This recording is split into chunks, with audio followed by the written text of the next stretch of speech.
So basically, God or Mother Nature has designed various kinds of strategies for species. And she's come up with certain workable strategies. Okay? And each species chooses one strategy. Each species only chooses one strategy and works with that and builds the psychology and the body mass and everything else related towards that strategy. Often that strategy is related to environmental structure. For example, you have the wolves and they're out in the wild and they have vast territories and they have big animals to catch, so you've got to have a pack, like the lions in Africa. They have to be pack norms.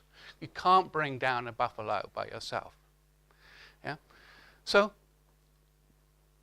and where you're going to, if you're a fish or something like this, or lay loads of eggs, a sea turtle, where are you going to lay your eggs in the sea? Yeah, and you can't mother them, you can't look after them all, so they're going to you're going to dump a load and walk away and hope that something survives. Yeah? But there are basically 8 or so, 7 or 8 major strategies. Single mothers, matriarchal, one male, several females, polygamy like lions.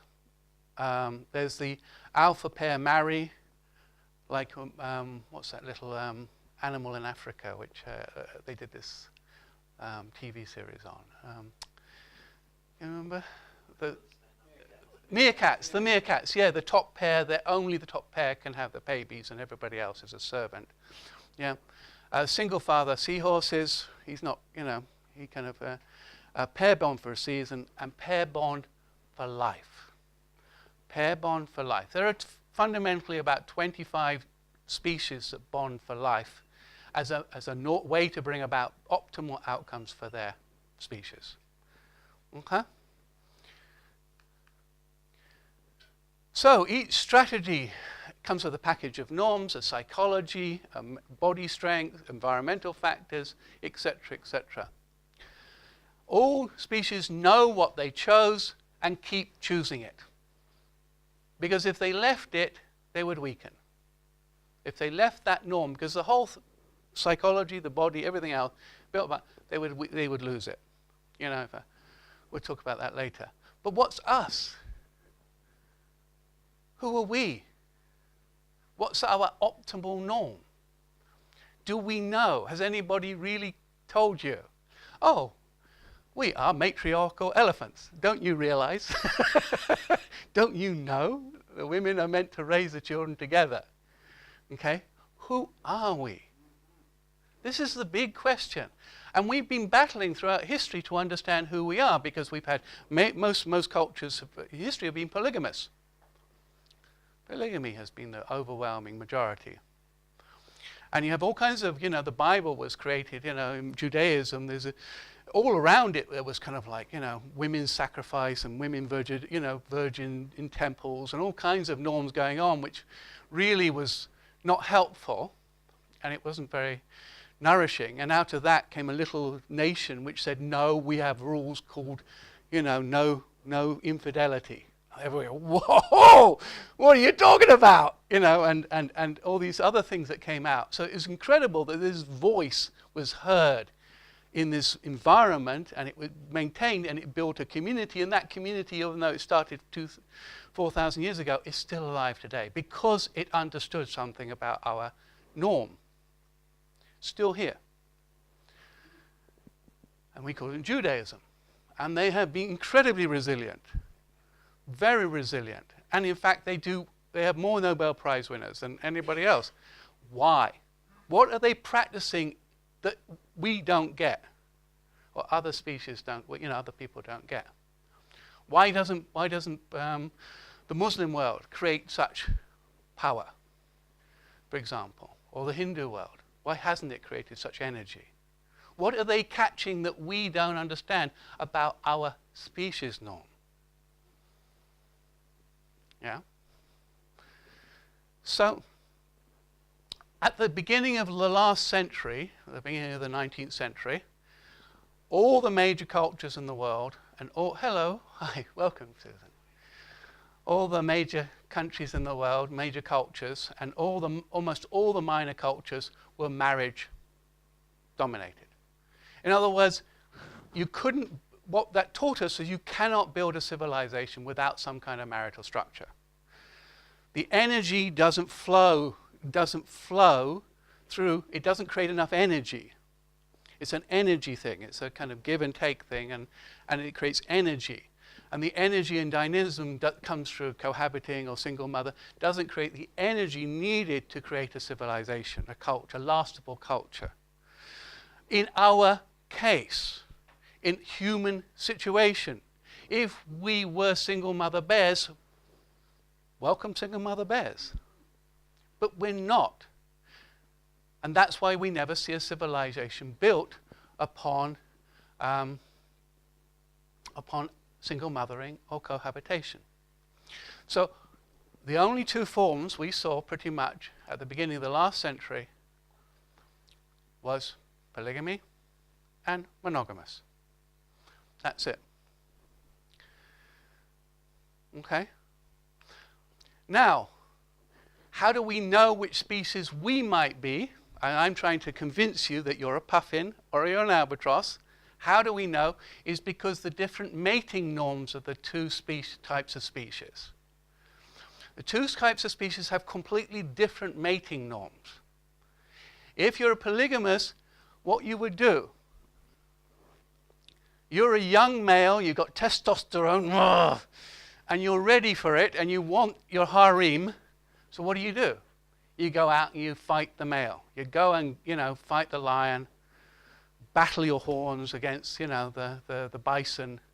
You do something to get your harem, or you're a walrus, and you bash each other and the blood pours out because you want that harem. If, however, you're a pair bond for life, there is no male fighting. The males do not fight each other. It's male meets girl. Hello? Are we made for each other? Sorry. Are we? Barbara, look at me.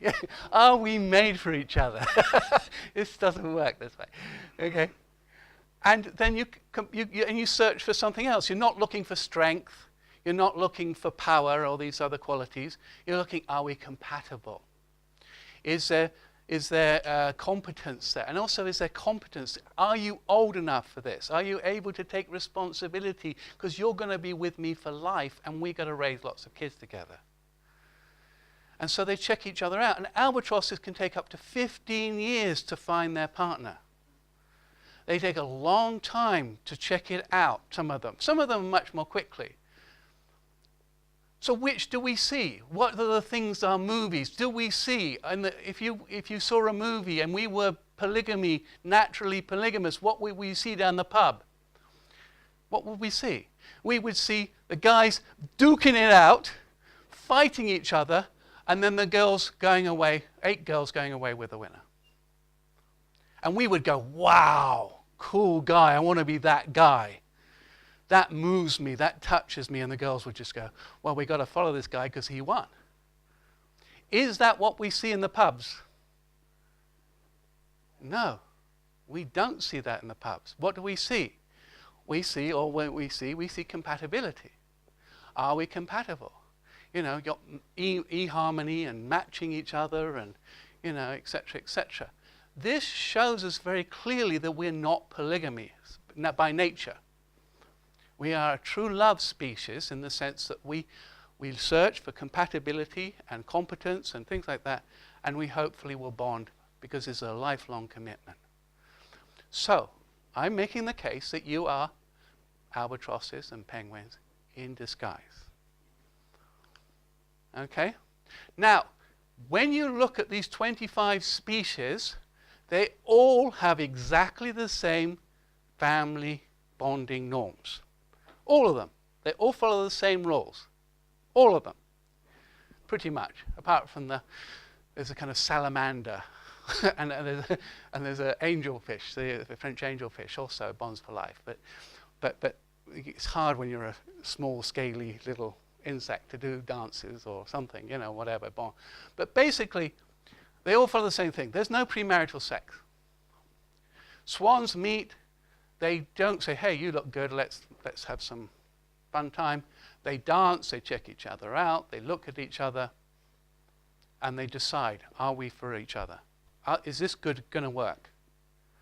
And then when they go through that bonding moment, after that they can make love and they stay together. That's it. Then when they're married, they go through a marital promise. They value fidelity. Very rarely there's infidelity. Yeah? Occasionally is, we don't know why. It might be the one partner's sterile, and she knows it. She doesn't feel the egg. She wants the babies.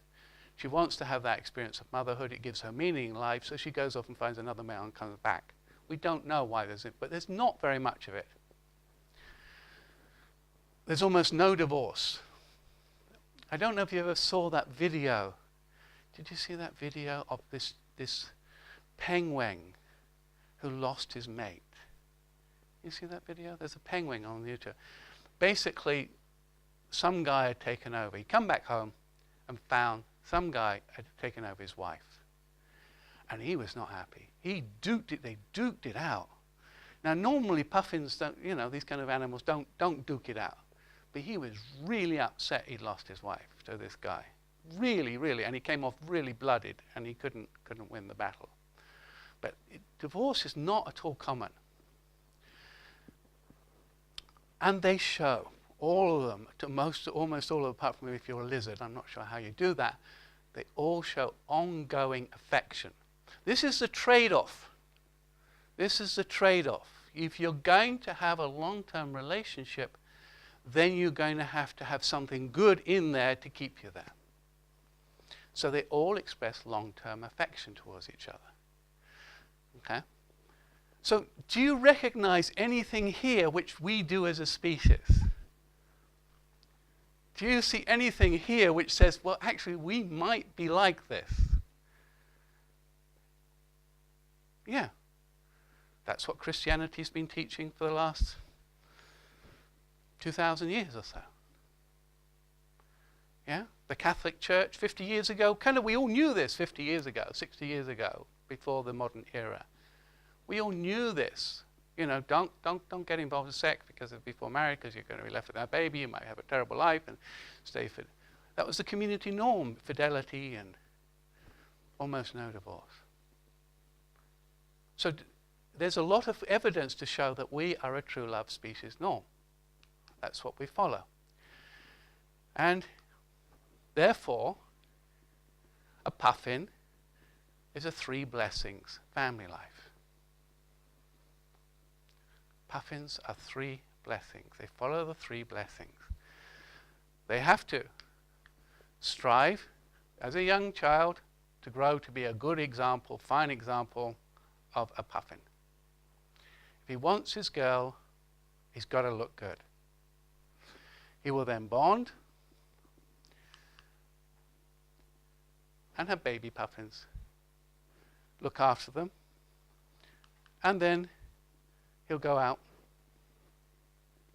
use the creation, have dominion over creation, come back, feed his family. Puffins have a 3 blessing. It's a place of puffin joy and meaning. This is puffin heaven. You have to just watch the videos of them snuggling up next to each other and go, oh, I feel so good here. This is really good for me.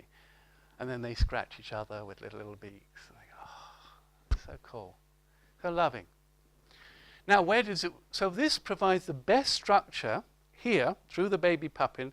If there is going to be, like say there's a small environmental change, something happens, and those puffins that can best manage it will pass on their genes to their children, and maybe make that small evolutionary change so they are more successful. So it is a process of small evolutionary change through the baby puffin. That's why that's the structure. How do we improve the quality, the next quality of the next generation of children? How do we improve that quality of the next generation is what the true love species do. That's their focus. Does that sound familiar to you? How do we improve the quality of our children? Is that something that interests us? Yeah, that's it. So, as human beings, we follow this norm. Basically, we grow up, we try to encourage growth, we look after the young, we try to give them education, we try to teach them things, we try to hope that they can be fruitful. They can be fruitful people. When they get to 18, they can start to use their life to build families and to make careers. We hope that they will be fruitful. And so we build families with that competencies, they build families in ongoing development, and hopefully they'll go off and get a job and look after themselves, look after their family, build up family wealth. And therefore, at the beginning of the Bible, the very first chapter of the Bible, God said, I give you these 3 core ways for you to find most happiness in your life. 3 blessings. Be fruitful, become a fruitful person, multiply, have wonderful family, and take dominion. And so modern psychology backs this up. If you study positive psychology, it finds we find most happiness in 3 core ways. One is flow. Have you ever heard of flow? Okay, flow is like when you become really good at something and it just really flows through you, and like you just become so good at football or something like that. And you feel immense joy at being good at something. And then it comes through social relationships. And the third area is succeeding in your professional career, what you're passionate about, becoming good at it. And so our psychology is designed around the 3 blessings. We are built to experience the most joy in life through these 3 primary channels, the 3 blessings. Okay.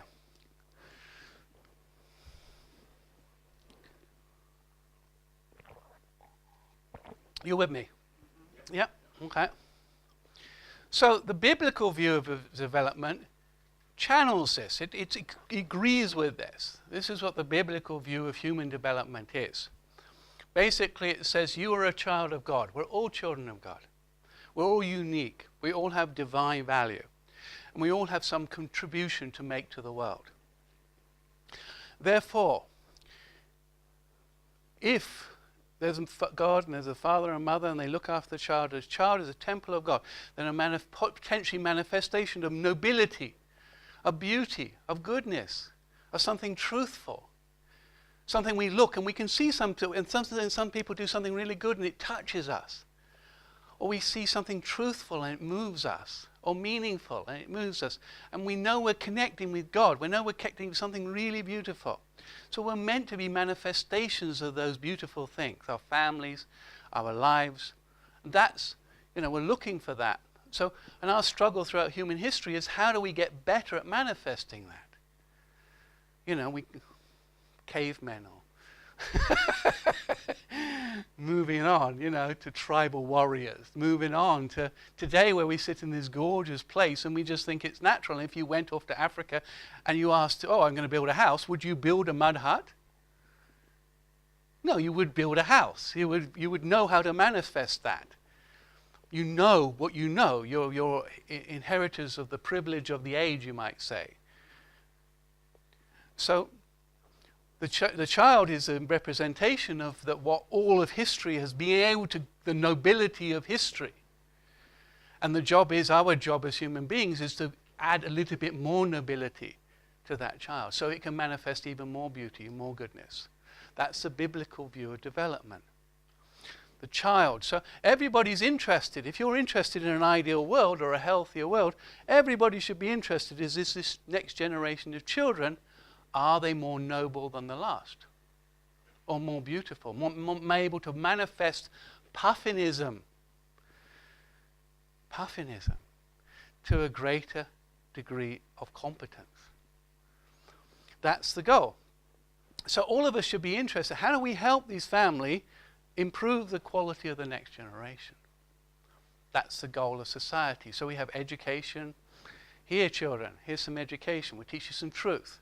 We'll teach you some skills, etc., etc. The community gets involved. your faith community, if you're part of it, does it help the children? Yeah, is interested in improving the children. So we understand this on a very basic level. And hopefully we are hoping our children will be a little bit better than us. Yeah? So I have this term called lineage improvement. My wife doesn't like it. She thinks the word improvement is wrong. Lineage development. There's something in our family tree is improved upon. The next generation is a bit better, a bit more able to build something more noble than I was. So how would you define it? Well, I might define it as this. Adults at the age of 20 with a large investment from the parents, the society, everybody, have a greater ability than their parents at the age of 20 to build and sustain their own family. Yeah? So they might be more intelligent. Who thinks their children are more intelligent than they were 18? Yes, she told. My son is, My children, 3 of them were absolutely more intelligent than I was 18. Yeah? More relationally competent, maybe. More able to understand how the world works, that marriage is important. I didn't understand it in my era. Maybe your children know that. Yeah, that's improvement. Yeah? Maybe they're a little bit wealthier than you were at 18. For sure, I look at my daughter's salary and go, whew, I never earned that. Even now, she's only 25, So how do you, what is, maybe they're better emotionally more competent. There's less damage. Yeah, because a lot of my family tree, in some senses, is about healing the masculine, because there's so much damage done in the First World War and the Second World War. And my father had to, I tried to picking up those pieces. And hopefully my son will be better than I. So I look at my son who's with us today, and I'm just awed by him, because at 18 he is a far better human being than I was. And I'm deeply grateful for the friends and the families and everybody who helped me make my child more noble than I was. And I hope his children will be more noble than him, and that would be really incredible. So that's the goal. And when you look at 20, your little children at 20, and if you can say they're a little bit better than I was, you've done your job as a human being. That's where you're going, and society will improve because of that. And then their children will hopefully be better. And then as the future develops, more nobility, more honor, more beauty will come into the world. Now, because the puffin relationship is based upon natural law, it's based upon God. Based upon, when 2 things come together under the natural law, as they should be, as they have been designed to be, then they generate forces. So the marriage bond of a puffin, you can imagine the puffin with her head and her flowers, the marriage bond, and here they are, they're trying to create this little puffin here, this cute little thing. Now, it's only this relationship out of all human relationships that does this. It creates 3 forces, social forces, which are really important for the culture. Not just themselves, marriage is good for me and my children, whatever. But the civilization, the energy that builds civilization, is because it takes generations to build a civilization. I want generations of raising the child up to be a little bit more noble, and the next one a little bit noble, and the next one a little bit noble. So to build a civilization which each generation is a bit noble takes generations, and only married couples can do that. Only the couple relationship can bring that about, because they have children. It's unique in human relationships. Yeah. Oh, sorry. So they do 2 things. First, they continue the existence of the culture. If you're trying to build a culture, you want it to get better, you have to have it to carry on its existence. You need people. You need kids who can pick up the norms that you've developed and can carry them on to the next level. Yeah? So you need children. So they continue existence. the continuity of successful species norms. So the continuity of the good. If I've developed like Christmas, or holiday, or some tradition in our family, or etc., that child will pick that up and take it with it and say, that's useful in terms of community building, in terms of understanding our space. So all the good things that I have, hopefully the child will get as much as possible. And also, hopefully, the child will then take that and build on it themselves. So the hope is that, they take the good and say, that's really good, but that sucks. You're throwing rubbish into the ground. You're burying rubbish in great big truckloads into the ground. It's polluting the soil. We don't like that. We're going to do recycling. And 40 years later, through a process of lineage development, we now recycle our stuff. It took 2 or 3 generations to bring that about. But opportunity for species development. Because you had a child, because you taught it the good things, and it said, okay, I'm going to develop that. Okay, so again, amongst human relationships, this is the value of the marital family. It spreads out forces. Why do we have schools? School boards. Schools bring communities together. Communities of parents together. They are the basis of community, you might say. Why do we have churches? Because we got children usually, and that's the place where you help your family. So a lot of the community aspects have transferred because of this little guy, because of him. And so we all get involved. How do we raise these kids, and how do we, etc. It builds so much of the community life. Okay. So here we have, so this is the true love marital family law. So inside, we talk, we can talk about this kind of position, these 4 positions, but underlying it, in the middle of it, that allow to sustain it, are these rules. And if you take those rules away, this collapses. If you take no premarital sex away, we become a single parent species. That's it. That's what happens. Yeah? Okay? If you do other things, this collapses. It doesn't work anymore. Okay? And there's internal development which keeps it all together. If you follow that, this is much more able to survive, to grow, to blossom, to reach maturity. If you take any of those away, the research very clearly shows you'll have less joy, less meaning, less happiness in your life. That's what happened. Your wife doesn't like you sleeping around. Didn't you know that? The point is, this keeps this and allows it to mature. And so we can say it has an internal contents, and it has 3 primary social purposes. Marriage has 3 primary social purposes, which is to allow to the continued existence of the culture, the sustaining of the good in a culture, and they allow the culture to develop. Yeah, you with me? Okay. So, here we go. This is a culture that was built 5,000 years ago. Look what they did. Look at the energy they created. This is this is Mesopotamia. It's called the birthplace of civilization. While we were ugly, mud burning, you know what I mean, just mud streets and everything else, the Mesopotamians were doing this.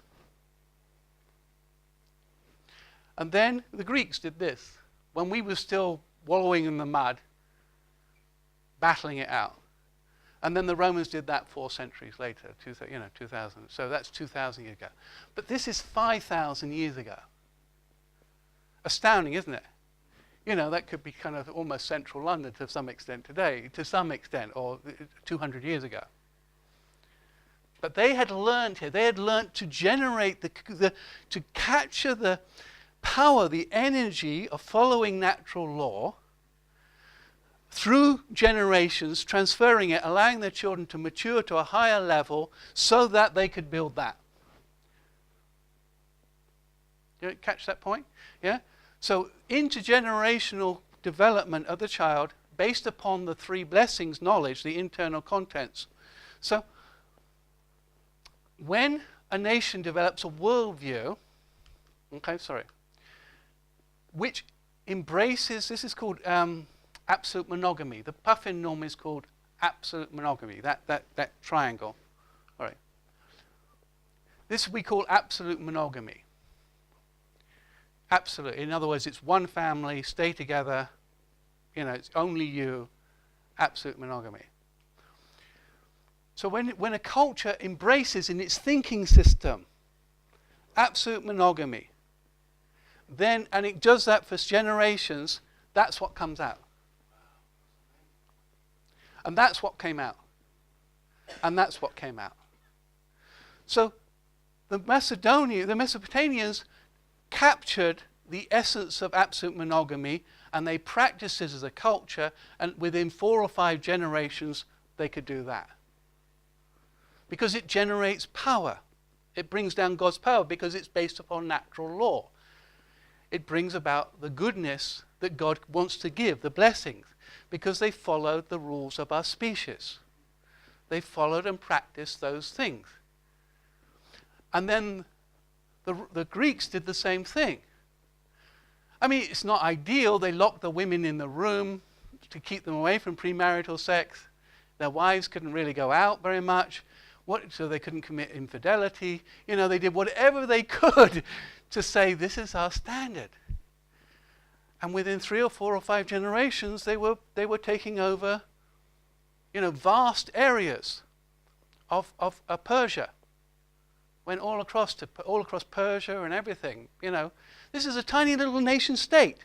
This was a city called Athens.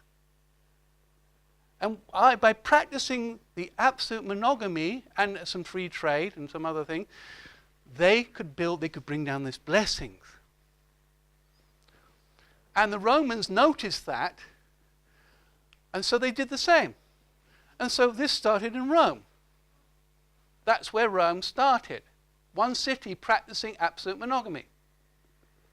By connecting to what is our natural birthright, our natural species norm, it created tremendous, and doing that for several generations, and having like the religious viewpoint or whatever it took to build that viewpoint of absolute monogamy, they could take over that.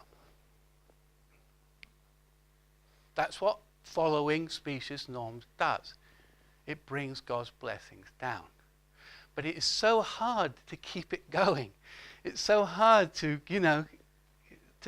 keep that spirit of absolute monogamy, of faithfulness, of no premarital sex and whatever, I mean, it's so wild when you read about what they do, you can read about these things, but, the Mesopotamians, in order to somehow make sure there's no premarital sex, they sold their daughters.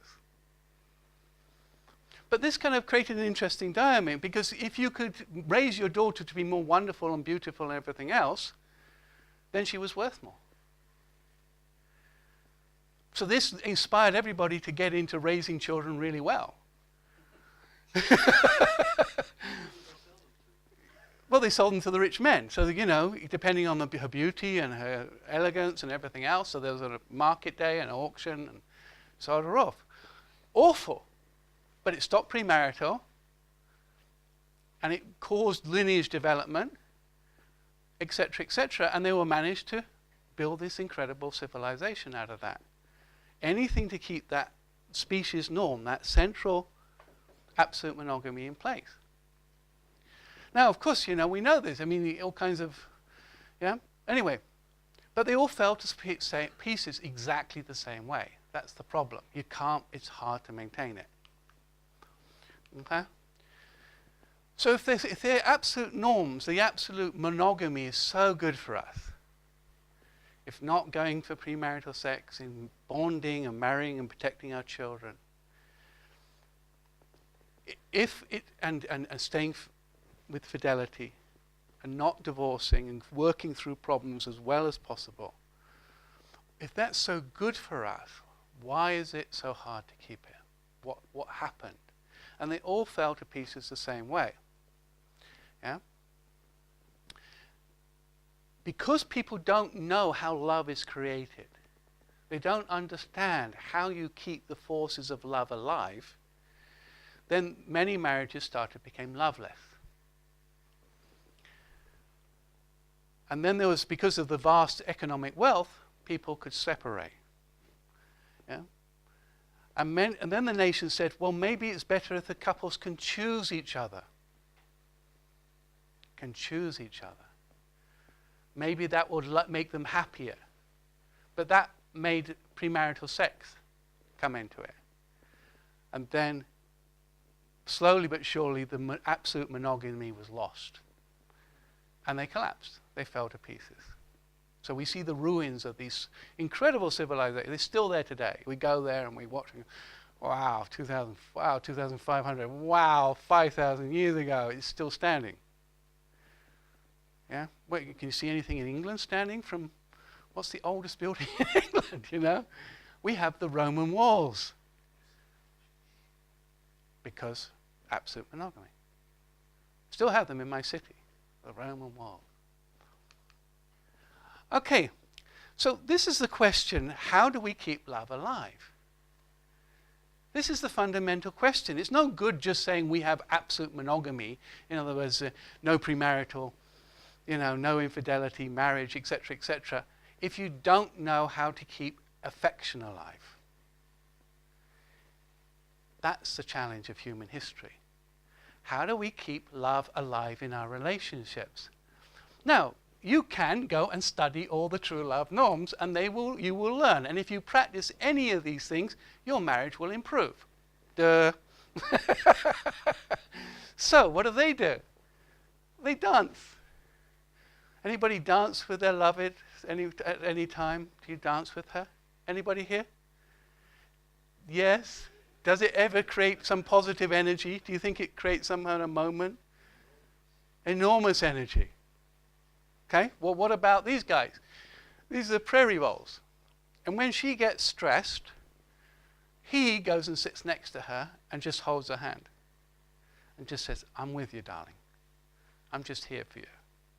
So when your wife gets stressed, how many can practice that?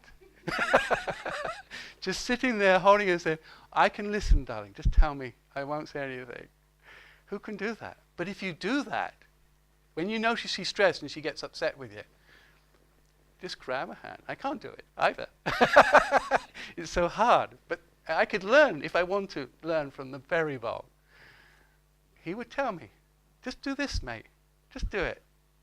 Just go, when she's stressed and giving you a hard time, just grab her hand, sit her down, and just say, darling, just tell me what it is. I won't say anything. And she will listen. And you listen, just listen, and she will get rid of it.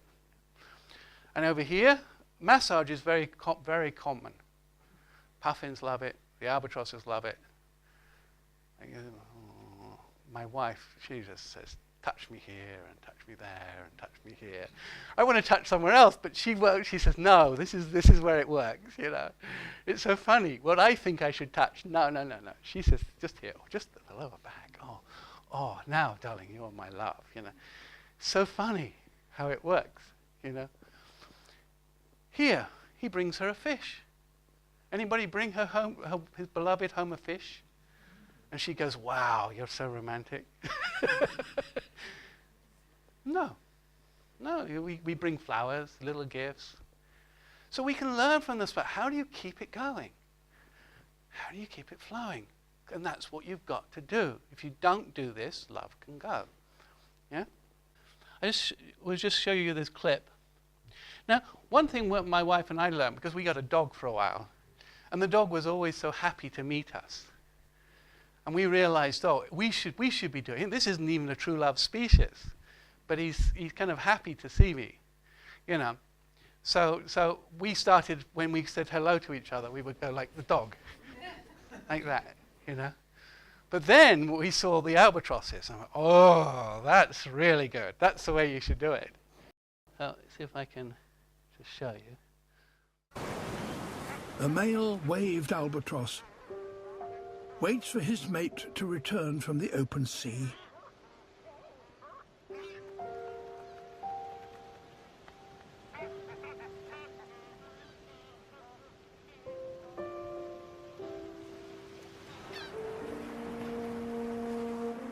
Could this be her?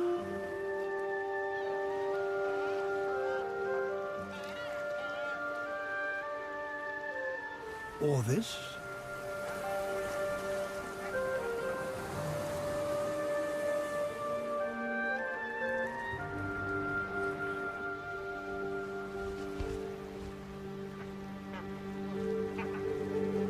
Now they live for over 50 years, albatrosses. So they take a long time to find each other, and then they stay together. They can raise children for about 30 years. Is there something familiar about her? About half the year, they separate. And then he comes back to the nesting site, and he waits for her.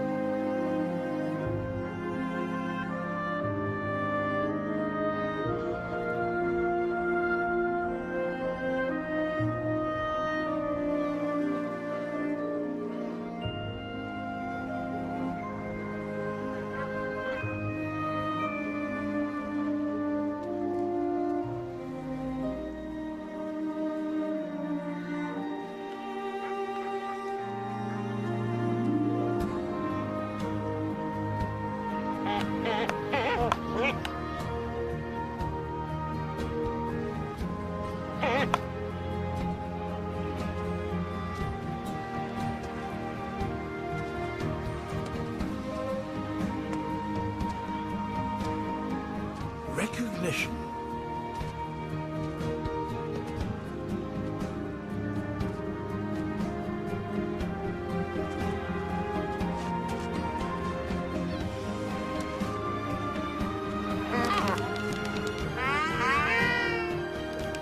Reunited.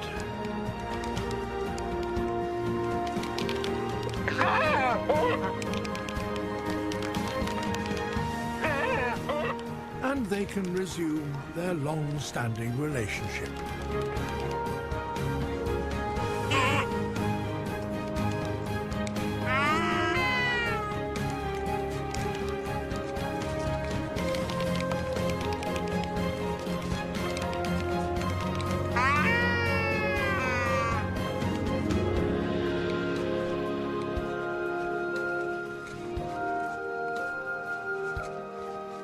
If love, as we understand it, exists in nature, then surely this must be it.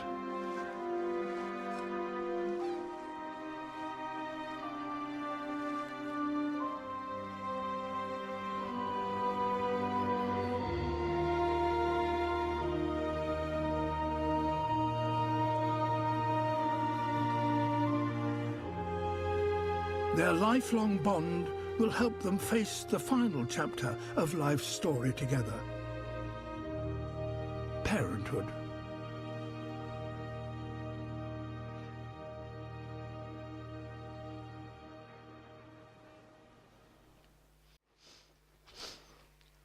Who felt emotional connection there? You know, now if you were a fish, you wouldn't. Or if you were a, mother elephant, or elephant, you wouldn't understand this. But you understand it because you are a true love species, because that belongs to us, and we recognize that. We see the beauty of that, and we recognize it. So this is a clue, the fact that we practice this as a means to keep our relationship strong. So it's very clearly that's our species norm. That is our optimal species norm. So we have gibbons, owls, zebra finches, of course swans, lovebirds, beavers. Okay, so what happens when any species loses its optimal, its chosen species norm? What happens when it declines? It will have less than optimal. If this is your optimal, that you find love and you look after the kids and the kids do best, and everything, then if you lose it, if you leave it, then you will decline. So if bears form matriarchal groups, their environment couldn't sustain it. There's not enough food, berries and whatever else, etc. Yeah? If you were a single mother elephant, you would be eaten by the lions very quickly. Yeah? If you just only wanted to lay 4 eggs like the ducks, it doesn't work for you. Yeah? And if love and swines were a true love species, they couldn't catch the large prey, etc. You know? So, but what about us, you see? What about us? Can we have many species norms? Can we have many species norms and be just as successful, doesn't matter what we practice? And that's the question cultures are asking all the time. But we can't. And I spend a lot of time trying to understand why we can't. And it comes down to the child, the psychology of the child. Why can't we use other species norms? We seem to think we can, but why can't we? And it comes down to one key dynamic. Does the child know the love of the two people who created it, the mother and father? Does it know the love of the biological parent? That's it. Does it know that? If the child knows this, then they are stable, more stable in their being, and the chance for lineage improvement because of that stable knowledge it's a platform. It's like a basic foundation stone, and then lineage improvement can occur. If, however, the child is raised outside, for some reason, if it can't see a good reason why it's denied the love of one of its biological parents, more often than not, very often, it will get an attachment trauma. It will say, the world will be broken. The loud world of trust, the world of gosh, even the people who created me don't like me. Am I at all lovable as a human being? It's such a fracturing of the psychological, internal psychology that that's why it's so much harder for children from single parent homes and raised, etc., for them to succeed. Many do create wonderful lives, but the data is very sadly, most children in prison on drugs, etc., they come from a place where they didn't know the love of one of their parents. It's such a fracturing experience.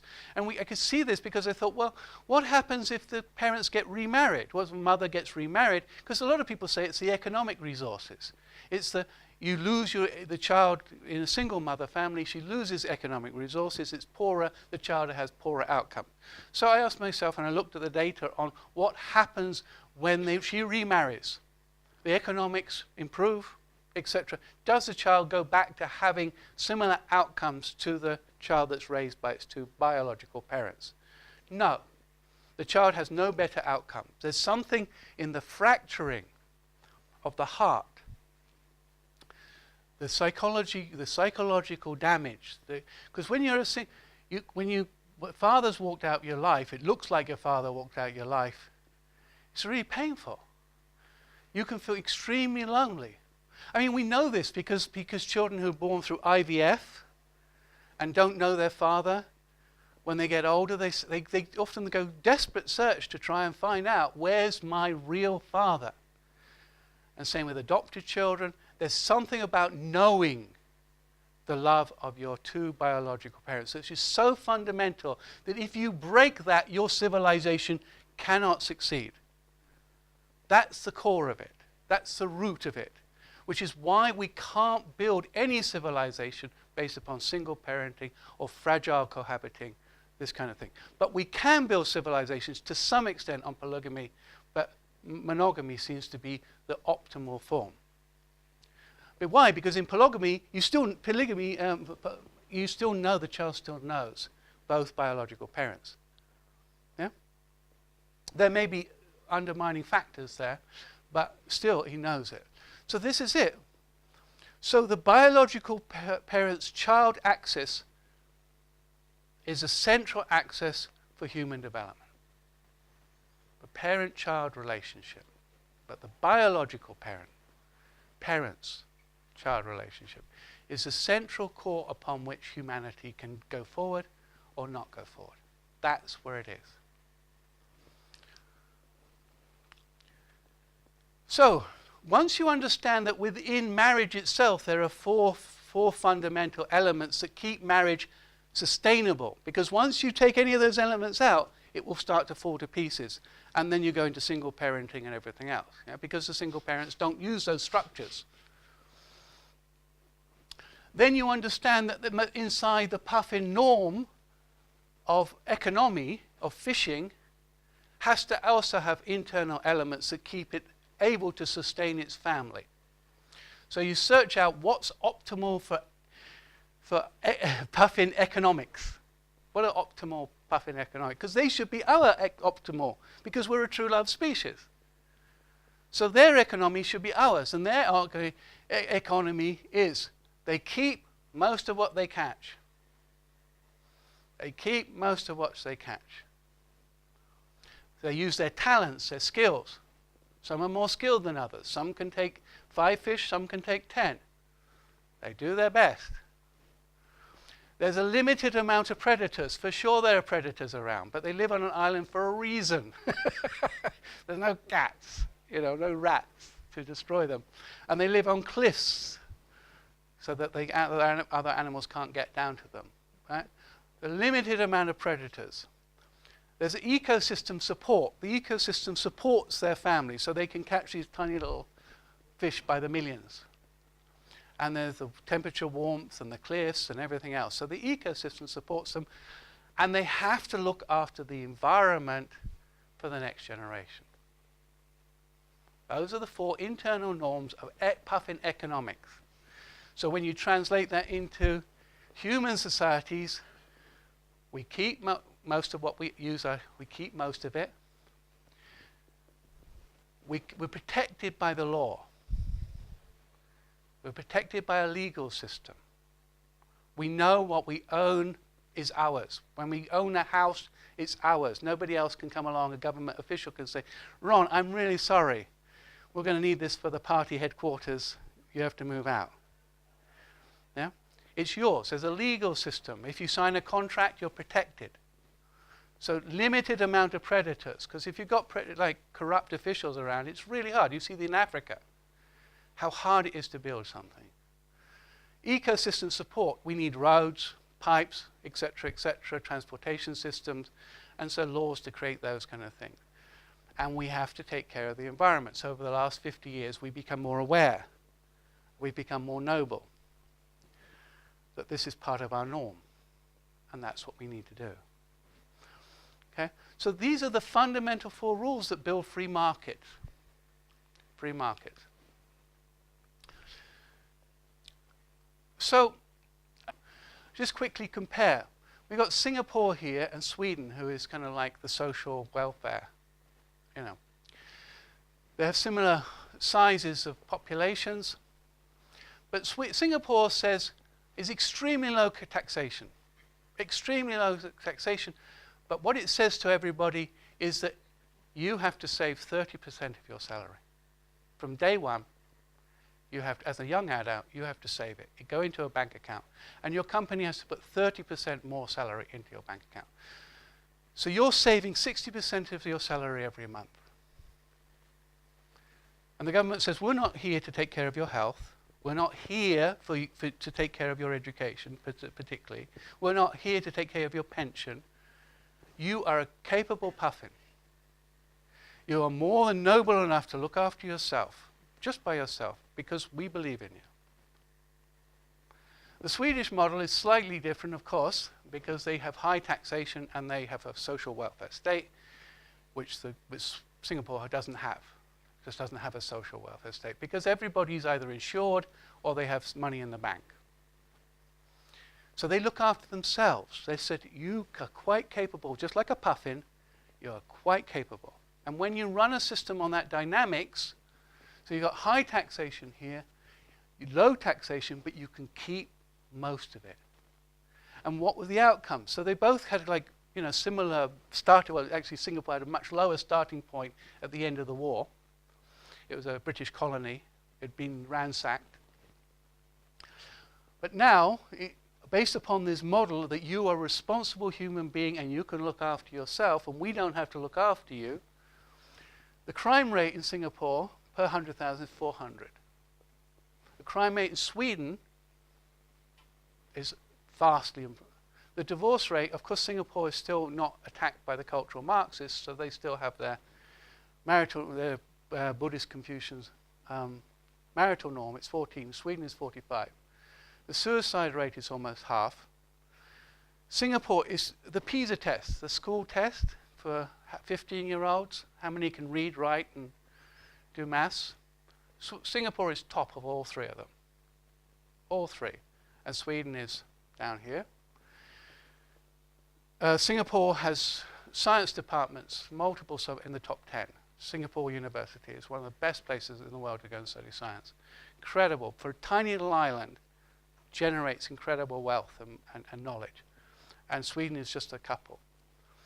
And Singapore has, the state has GDP twice its savings. It saved money for the future. 2 times GDP in saving.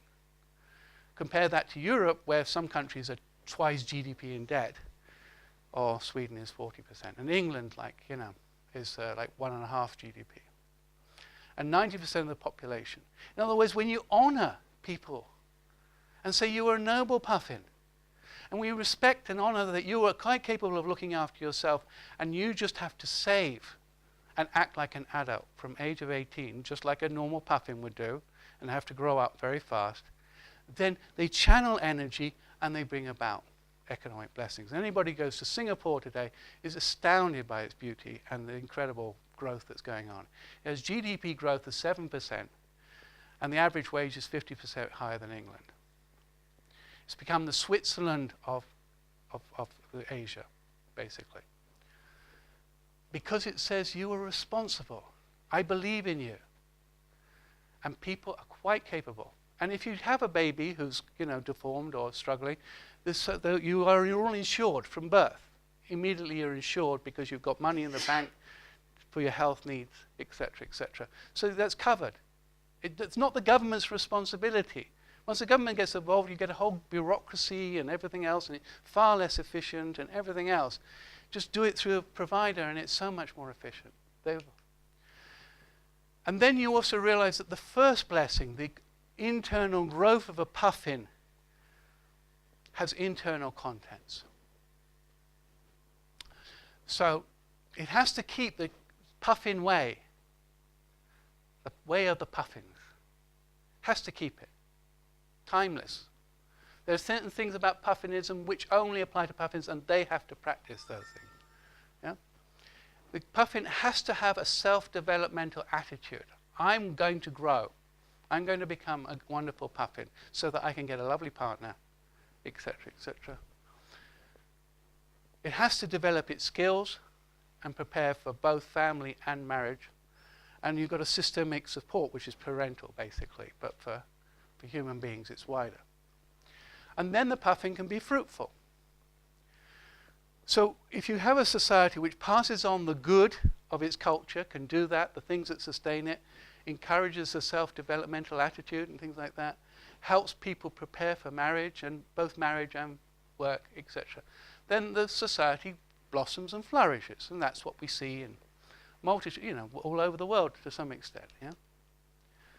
So basically, we are, underneath it all, this is our structure, the basis of our civilizations. We can get confused because we can have sports, art, music, you name it. But the foundation of the whole culture and structure is based upon that child. Does it know the love of both biological parents? And if it doesn't, then this all falls to pieces. And if it does know them, then this all blossoms and flourishes like we saw in Mesopotamia, Rome, Britain, etc., etc. Yeah? So this is the question.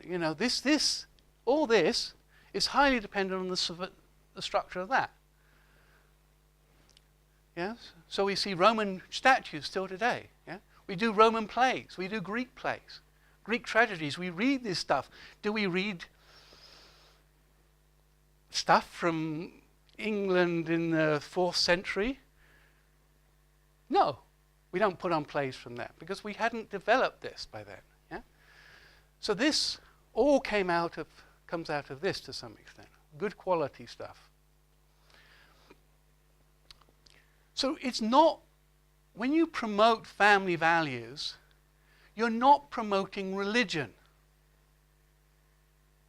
Religions are just a way to remind us that we're puffins. We're puffins in disguise. And religions are just there to remind us of puffin norms.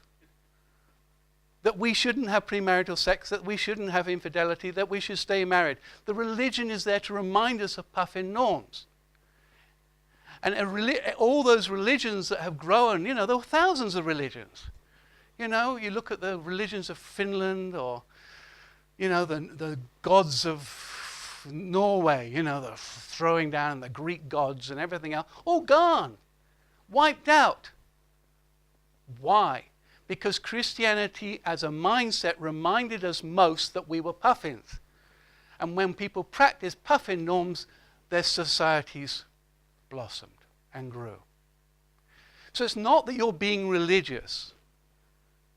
That's the lie of today's society. No, you're being reminded that you're puffins. And if you forget you're a puffin, if you forget that, then you lose it. You decay. So you need some kind of cultural means to transmit the fact that we're puffins and how puffins function best. You need something in the culture across centuries to say, so you can call it divine revelation. I do not think the writer of Genesis and Job and Mark and, were thinking, oh, we're puffins, we're going to put that in another form. But that's what comes out of it. Do you understand? They're just, and because if another religion had been better at reminding our ancestors that they're puffins, we would be practicing that now. But this is the one that most could do best. So it spread. It spread from a tiny little, village somewhere in Israel, and it just spread because people who practice puffin norms, oh, this works. We can build a community on this. If we don't have infidelity, my gosh, it becomes more stable. If we stop stealing from each other, oh my gosh, we get blessings. Oh, if we stop being so jealous with each other, my gosh, look at the goodness. Yeah? So when they practiced it, they said, oh my gosh, this works for us. This works for us because we're puffins. Because this is our natural species norm. So the challenge for today's society is because everybody says, oh no, you can't bring religion in. Well, what were you saying? You can't bring in puffinism. You can't remind people that we're puffins. So then you can go off and you can tell people that we're mongooses or lions. That's a lie. Because we're not. And the question is how you transfer across the society that it's just a way of expressing puffinism to remind us who we are, that these norms will work for us best. This is our challenge. We call it, so, yeah. The only so all the ones that kind of help people understand puffinism grew. Because Confucianism is what? It's based upon individual growth, and then the family norm, husband-wife relationship, respect and honor, things like that. And therefore it grew, because it helped people understand puffinism. Yeah, same with Buddhism, same with Hinduism. They're both all monogamous marriage. In a world of polygamy, that was a big thing. They kicked it out because it's superior. There's reasons for that. It's just, we're not lions. Doesn't work. The only difference is, of course, the Muslims, and they think we're lions. That's what they think. And it comes with a different set of rules, the Sharia law. That's rule book for lions. Bible is rule book for puffins. Different rules. Catch that? Okay? So what happened? Because this little village over here with one guy saying, I think we've got something to do with the puffins. And then someone said, well, actually, I kind of agree with you. But he didn't say that, but he kind of put those, marriage is important and don't divorce and, those kind of things. And the internal attitudes of growth, which are like, you should give and be grateful and be forgiving and those internal things. Oh, yeah, we practice that. Actually, we start to sense some real blessings here.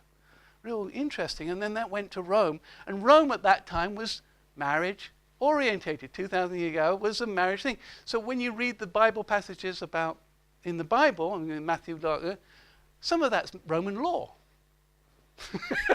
Just put Roman law in it. Because that's what the Romans were practicing. So it was a natural connection. Oh, marriage is important. God thinks marriage is important. Okay, that's why it went to Rome.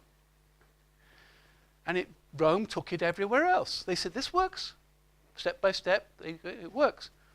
Yeah, but underneath it all were other people who were saying, no, we're not. We're single parents. So at the time Christianity came, just at the beginning of the decay, when the thought systems of Rome couldn't handle it anymore, God's word came.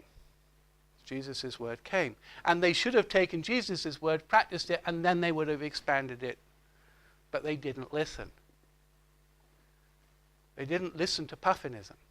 They said, we're lions, or we're single parents, or we're whatever. And so they decayed before Christianity took hold, and it got taken over by more marriage-friendly nations. People who understood the value. The Germanic tribes were centered upon the marital family, extended marital family structure. And then it worked so well. Oh, this works. This Bible work. This puffinism, this underlying structure works for us, and it spread, yeah? And it spread. And the Europeans took over the world because of the power and energy that understanding puffinism gives. It's not just, it just works for us. That's the reason why it spread. That's why it gives power. When we connect to the fact that we are honorable species that should grow, manifest God, temples of God, build good families, and look after ourselves. And it spread. Yeah? So when you understand these internal contents of the individual growth and this family sphere and the economic sphere, you can watch nations in real time. As one nation takes on one of those elements, you see it blossom and flourish. And when it drops it, it dies or weakens. So you can watch, when I learned this, oh, this is interesting. Well, this is what's going on. So I can look at the world and say, well, okay, well, this Marxism in China, now Marxism it tells us we're a completely different kind of species. We'll talk about this afternoon. But they tried to use Marxist economics, but they didn't work for us because of the economics of another species. Didn't work for puffins. So China died. China, after the revolution, struggled. And the reader said, look at those Russians. They just dropped communist economic thinking and went back to the free market system. And look how many billionaires there are there. Oh, maybe we should drop this economic law over here and go back to the puffin rules. And what happened? Because they still have quite a strong family culture, yeah, and they're very into education, yeah, they just bloom. They just, zoom. As soon as you apply puffin economics, zoop, zoop. Or you can look at other cultures. Why are they struggling? Well, they got family, but over here they got no honesty. Timeless core value. Or they got family and they got a lot of infidelity. And that weakens it. So once you understand, oh, these are like little bricks, then you can just say to a country, well, you seem to be struggling here and here. If you do that, you'll blossom. It's like you're watching, and you look at the world. I can look at each nation around the world. Oh, you're doing that and that and that, but you could improve that. It's very interesting. It's an incredible toolkit for humanity to understand this, to understand that we're puffins and this is what works for us.